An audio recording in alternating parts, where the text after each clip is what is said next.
बाबा जी की प्यारी साथ संगत जी, राधा स्वामी जी। संगत जी, हम सभी अपने पितरों के लिए श्रद्धा करते हैं। हमें ऐसा लगता है कि हम उनके नाम का अगर किसी को लंगर खिलाते हैं, किसी को खाना खिलाते हैं तो उन तक पहुंचता है। तो क्या ऐसा सच में होता है? आइए जानते हैं गुरु नानक देव की एक ऐसी साखी। जब गुरु नानक देव जी जो अपनी उदासियों के समय हरिद्वार में गंगा किनारे पहुँचे थे, तो उस समय सुबह सुबह बहुत सारे लोग गंगा जल को लोटे में भरकर सूरज की तरफ अर्पित कर रहे थे। जब गुरु जी ने देखा कि किसी ने पूछा कि ये सब लोग क्या कर रहे हैं, तो उन्होंने बताया कि ये सब लोग अपने पितरों तक पानी पहुंचा रहे हैं। गुरु नानक देव जी ने कहा, क्या ऐसा करने से उस लोक तक पानी पहुंच जाता है? तो जवाब था, जी हाँ, ऐसा करने से हमारे पूर्वजों तक गंगाजल पहुंचता है। कुछ देर के बाद गुरु नानक देव जी भी गंगा में उतर गए और लोटा लेकर पश्चिम दिशा की तरफ पानी अर्पित करने लगे। ये देखकर लोग हंसने लगे। तो किसी ने कहा कि आप गलत दिशा में पानी अर्पित कर रहे हैं, सूर्यदेव को पूर्व दिशा में है।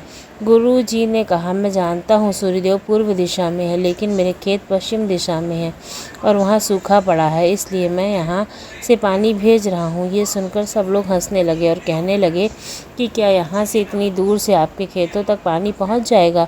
गुरु नानक देव जी बोले, जब आप लोगों का पानी इस लोक से अगले लोक तक पहुँच सकता है, तो मेरे खेत तो इसी लोक में हैं और कुछ मील दूर पर हैं, फिर मेरा पानी वहाँ तक क्यों नहीं पहुँच सकता है? गुरु नानक देव जी का जवाब सुनकर सब लोगों ने शर्म से अपना सिर झुका लिया। जब सब लोग समझ गए कि गुरु जी हमें क्या समझाना चाहते हैं, संगत जी कहते हैं, जैसे ही रूह शरीर छोड़ती है तो उसके एकदम बाद रूह अपनी अगली यात्रा पर निकल जाती है। जिसके नाम की कमाई की होती है वो मालिक में विलीन हो जाता है, और जिसने नाम की कमाई नहीं की होती है उसको अगला शरीर दे दिया जाता है। और हम सोचते हैं कि यहाँ श्रद्धा आदि करने से वहाँ तक खाना और पानी पहुँच जाता है। भूख, प्यास, दर्द, खुशी का एहसास, ये सब तो शरीर को ही होता है। मृत्यु के बाद तो जब शरीर ही नहीं रहेगा तो कैसे भूख और प्यास लगेगी? संगत जी, आइए जब आगे बढ़ते हुए एक और बड़ी सी अच्छी साखी सुनते हैं, जब बाबा जी खुद हज़ारों किलोमीटर दूर विदेश में स्पेशल एक श्रद्धा के साथ वृद्धाश्रम में एक संगत के दर्शन करने पहुंचे थे। आप तो जानते ही हैं कि बाबा जी हर साल कई बार विदेशों का दौरा करते हैं, वो इसलिए कि उनकी प्यारी संगत को सत्संग और दर्शन के लिए लंबी लंबी यात्राएं करके भारत ना आना पड़े। बाबा जी खुद संगत के बीच पहुंच जाते हैं ताकि उनके प्रेमियों को किसी तरह की परेशानी ना उठानी पड़े। लेकिन संगत जी, बाबा जी का विदेश यात्रा का उद्देश्य सिर्फ संगत को दर्शन देना ही नहीं होता है, इसके पीछे और भी गहरे कारण होते हैं। इस वीडियो में आगे आपको अनमोल बातें जानने को मिलेंगी जो आपको अंदर से झकझोर देंगी और सोचने पर मजबूर कर देंगी कि क्या ऐसा भी हो सकता है।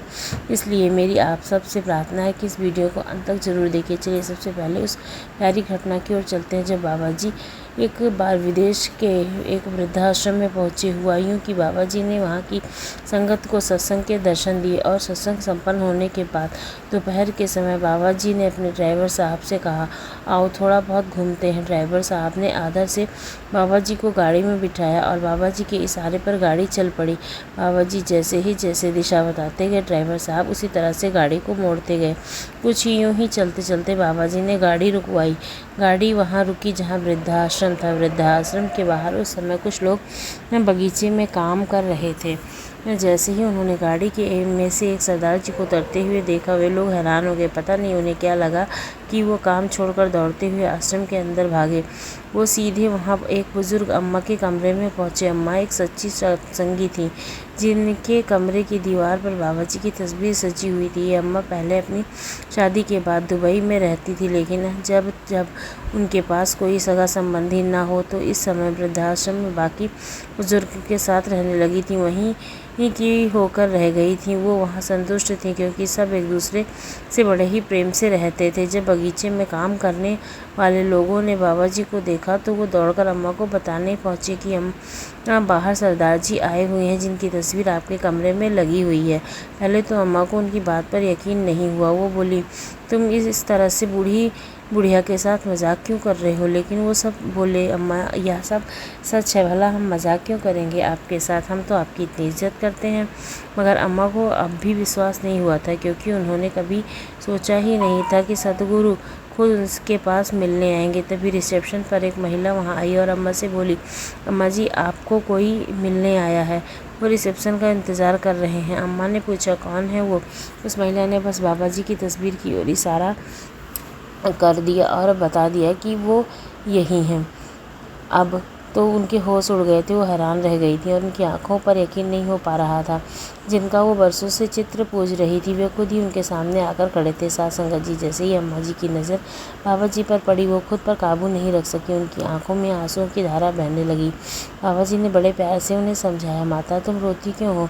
मैं जब जब यहाँ आता हूँ तो राह देखता हूँ कि तुम तो सत्संग घर आती ही नहीं, तो मैंने सोचा कि चलो मैं ही आपके दर्शन करता चलूँ। अम्मा जी कांपती आवाज़ में बोली, सतगुरु जी ये आप कैसी बातें कर रहे हो? मैं कौन होती हूँ आपके दर्शन देने वाली? मैं तो बरसों से आपके दर्शन को तरस रही थी और आज आप ही मेरे घर चले आए। इस बूढ़ी पर इतनी कृपा कैसे हो गई?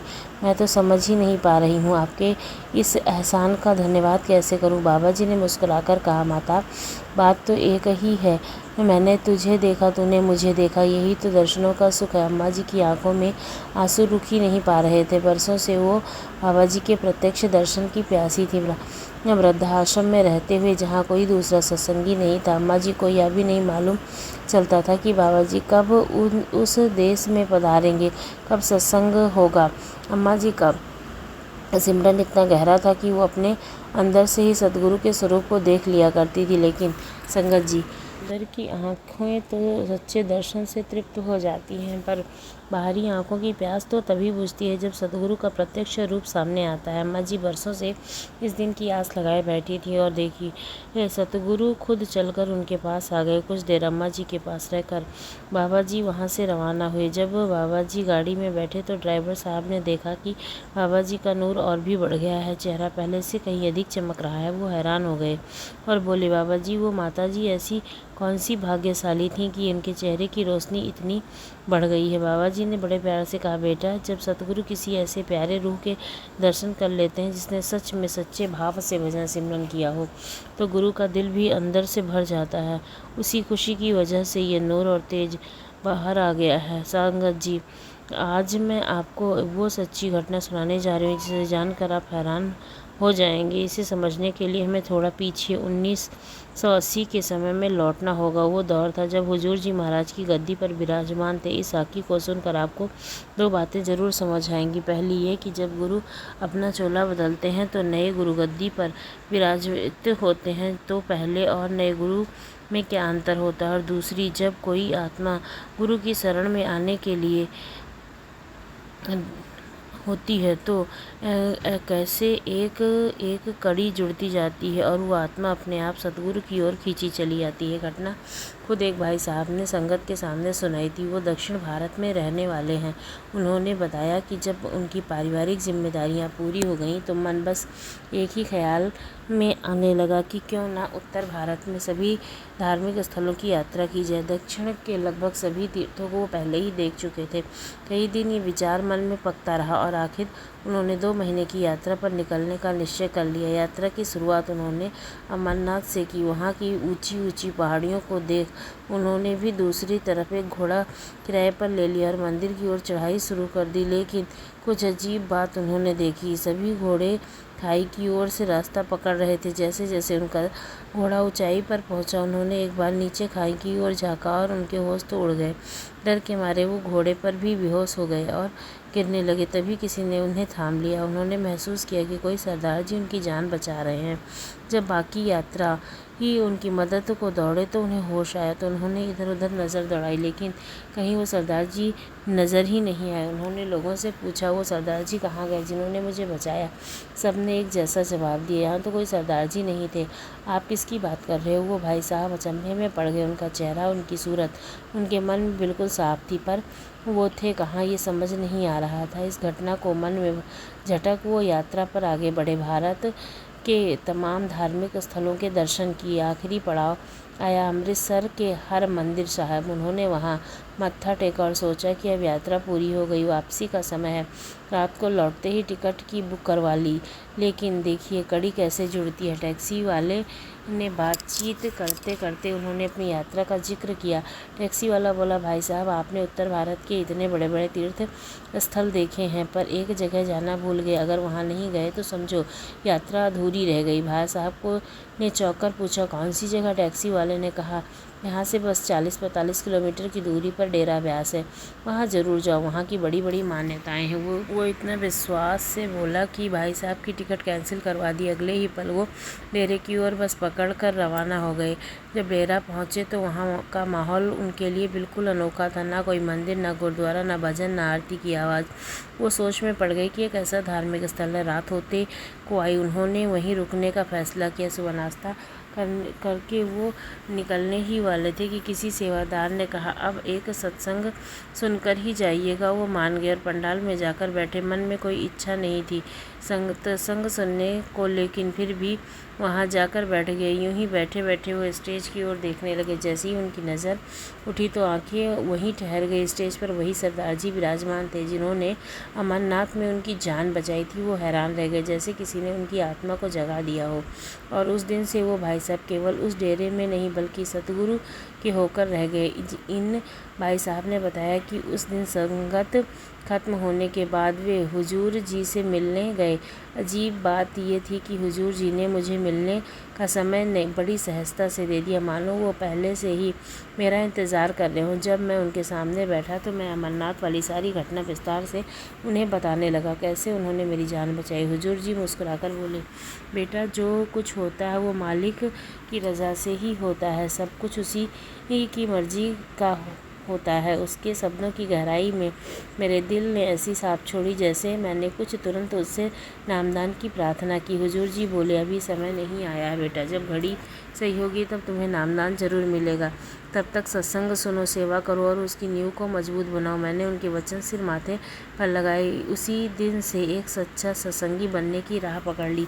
साल में 2-3 बार डेरा आता हूँ, सेवा करता हूँ, सत्संग सुनता हूँ। जब भी ना करता हूँ हुजूर जी हमेशा यही कहते हैं, अभी नहीं बेटा, सही समय नहीं आया है तो रामदान मिलेगा। फिर वो दिन आया जब 1990 में हुजूर जी ने चोला छोड़ दिया। इस खबर से जैसे मेरी दुनिया ही उजड़ गई। मेरा विश्वास हिल गया, क्योंकि वो मुझसे नामदान देने का वादा कर गए थे, लेकिन वो बिना नामदान दिए ही चले गए। इस वजह से मेरा दिल टूट गया। मैंने डेरा जाना छोड़ दिया। लेकिन देखिए संगत जी, मालिक की लीला कैसी अद्भुत होती है। एक रात बाबा जी मेरे सपने में आए। बड़े प्रेम से बोले, बेटा हुजूर जी ने का हुक्म है कि अब तुम्हें नामदान देना चाहिए। इस तारीख को डेरा आ जाना। मेरी नींद खुली तो दिमाग में हलचल मच गई। मैंने खुद से कहा, अरे ये तो महज एक सपना था। लेकिन उस तारीख का ख्याल दिल में आ गया था, जा ही नहीं रहा था। मन बार बार उसी दिन डेरा जाने के लिए जिद करने लगा। उस तारीख में 3 दिन पहले ना जाने कैसे मेरे कदम अपने आप रेलवे स्टेशन की ओर बढ़ गए। ऐसा लग रहा था जैसे कोई अदृश्य ताकत मुझे खींच रही हो। मैंने टिकट खरीदी और ट्रेन में बैठ गया। उस समय मुझे लग रहा था कि मेरे बस में कुछ नहीं है। मैं तो जैसे किसी अदृश्य डोर से बंधा हुआ हूँ। ट्रेन चल पड़ी और करीब 1.5-2 दिन की यात्रा के बाद मैं डेरे पहुँच गया। अंदर आया तो एक सेवादार मेरे पास आया और मुझे बाबा जी के पास ले गया। उसी दिन बाबा जी ने मुझे नामदान की अनमोल दात बख्श दी। संगत जी, जितना मैं उस दिन रोया उतना शायद ज़िंदगी में कभी नहीं रोया। उस दिन मुझे असलियत का एहसास हुआ था। गुरु कोई देह नहीं होती, गुरु का वचन अमिट होता है। वो चाहे खुद देह में रहकर निभाए या किसी और रूप में आकर, लेकिन जो वचन देता है उसे ज़रूर निभाता है। संगत जी, इसी के साथ मैं लेती हूँ आपसे इजाज़त। मिलती हूँ अगली वीडियो में, तब तक के लिए।